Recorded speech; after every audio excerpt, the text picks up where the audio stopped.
నమస్తే, welcome to prime nine. హిందువులు అత్యంత పవిత్రంగా భావించే అమర్నాథ్ యాత్రలో ఈసారి ఊహించని పరిణామం చోటు చేసుకుంది. సాధారణంగా దాదాపు 2 నెలల పాటు భక్తులకు దర్శనమిచ్చే బాబా బర్ఫానీ ఈసారి యాత్ర ప్రారంభమైన కొద్ది రోజుల్లోనే పూర్తిగా కరిగిపోయినట్టుగా సమాచారం. దీంతో భక్తుల్లో తీవ్ర ఆవేదన వ్యక్తమవుతోంది. అసలు ఈ పరిస్థితి ఎందుకు వచ్చింది? దీనికి కారణం వాతావరణ మార్పులా లేక మానవ తప్పిదమా? పూర్తి వివరాలు తెలుసుకుందాం. అమర్నాథ్ గుహలో సహజంగా ఏర్పడే మంచు శివలింగాన్ని భక్తులు బాబా బర్ఫానీగా భక్తి శ్రద్ధలతో కొలుస్తారు. ప్రతి ఏడాది వేలాదిగా హిమాలయాల్లో క్లిష్టమైన మార్గాలు దాటే ఈ పవిత్ర యాత్ర పూర్తి చేస్తారు. ఈ ఏడాది కూడా జూలై 3న కట్టుదిట్టమైన భద్రత మధ్య అమర్నాథ్ యాత్ర ఘనంగా ప్రారంభమైంది. చరిత్రలో రికార్డు స్థాయిలో భక్తులు యాత్రకు వచ్చారు. మొదటి 4 రోజుల్లోనే 93,000 మందికి పైగా భక్తులు బాబా బర్ఫానీని దర్శించుకున్నట్టుగా తెలిపారు అధికారులు. యాత్ర రెండో రోజే 20,000 మందికి పైగా భక్తులు దర్శనం చేసుకోవటం ఇటీవల సంవత్సరాల్లో అరుదైన రికార్డుగా నిలిచింది. అయితే ఈ ఆనందం ఎక్కువ కాలం నిలవలేదు. యాత్ర ప్రారంభమైన కొద్ది రోజుల్లోనే మంచు శివలింగం పూర్తిగా కరిగిపోయినట్టుగా సమాచారం. దీంతో భక్తుల్లో తీవ్ర నిరాశ నెలకొంది. అయితే ఈ ఘటనకు గల కారణాలపై వివిధ అభిప్రాయాలు వ్యక్తమవుతున్నాయి. కొంతమంది నిపుణుల అభిప్రాయం ప్రకారం హిమాలయ ప్రాంతాల్లో గత దశాబ్ద కాలంగా ఉష్ణోగ్రతలు వేగంగా పెరుగుతున్నాయట.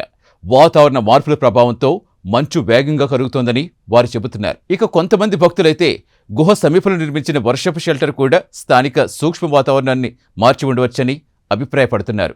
ఒకేసారి వేలాది మంది భక్తులు ఆ షెల్టర్స్లో ఉండటం వల్ల వారి శరీరం నుంచి విడుదలయ్యే వేడి గుహలో ఉష్ణోగ్రత పెంచి మంచు శివలింగం త్వరగా కరిగేందుకు కారణమే ఉండొచ్చని అంటున్నారు.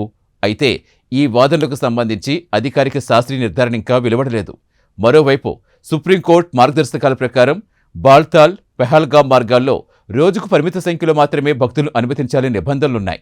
అయినా రిజిస్ట్రేషన్ లేకుండా, ఆరోగ్య ధృవీకరణ పత్రాలు లేకుండా చాలా మంది యాత్రకు వస్తారని, దీంతో మౌలిక వస్తువులపై తీవ్ర ఒత్తిడి పెరుగుతోందని అధికారులు అంటున్నారు. ఇదిలా ఉంటే గతంలో కూడా మంచు శివలింగం ముందుగానే కరిగిపోయిన సందర్భాలు చాలానే ఉన్నాయి.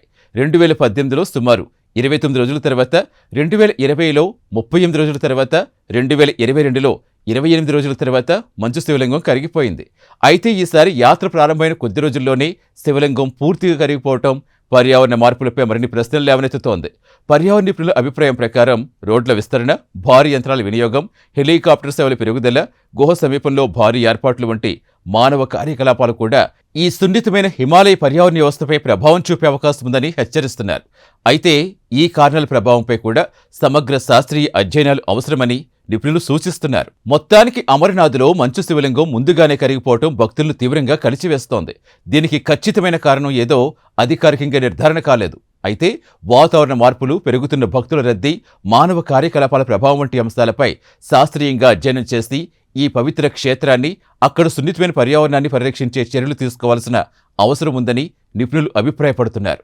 ఇలాంటి జాతీయ, ఆధ్యాత్మిక విశ్లేషణాత్మక కథనాల కోసం ప్రైమ్ 9 సబ్స్క్రైబ్ చేయండి. వీడియో నచ్చితే లైక్ చేయండి, షేర్ చేయండి. మీ అభిప్రాయం కామెంట్లో తెలపండి. నమస్తే.